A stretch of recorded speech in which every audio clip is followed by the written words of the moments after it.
मान लीजिए एक अस्पताल में काम करने वाला कर्मचारी कई सालों से नौकरी कर रहा है। अगर नौकरी को लेकर विवाद हो जाए तो सवाल उठता है कि क्या इसे लेबर लॉ की सुरक्षा मिलेगी।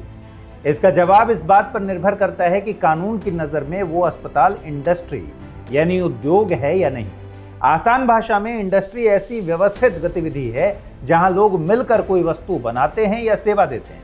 इसके लिए प्रॉफिट कमाना जरूरी नहीं है। इसी मुद्दे पर 1978 के Bangalore water supply and sewage board बनाम ए राजप्पा मामले में सुप्रीम कोर्ट की 7 जजों की बेंच ने ट्रिपल टेस्ट दिया।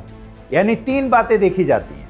काम व्यवस्थित तरीके से हो, कर्मचारी और नौकरी देने वाले साथ काम करें और लोगों को उससे कोई वस्तु या सेवा मिले। इसके बाद सवाल उठा कि हॉस्पिटल्स, यूनिवर्सिटीज, एजुकेशनल इंस्टीट्यूशंस और वेलफेयर ऑर्गेनाइजेशंस को भी इस दायरे में रखा जाए या फिर नहीं।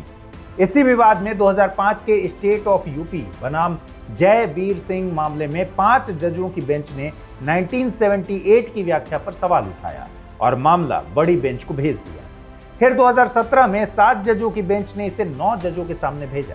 आखिरकार मार्च 2026 में सीजेआई सूर्यकांत की अध्यक्षता वाली 9 जजों की बेंच ने सुनवाई की और 20 अगस्त 2026 को ही फैसला सुनाया।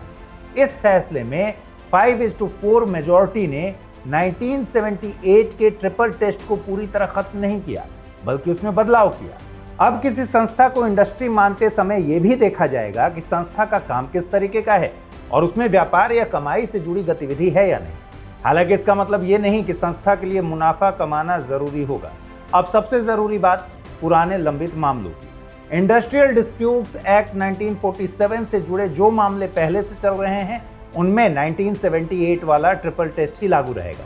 लेकिन इंडस्ट्रियल रिलेशंस कोड 2020 के तहत आने वाले नए मामलों में 1978 की व्याख्या सीधे लागू नहीं होगी।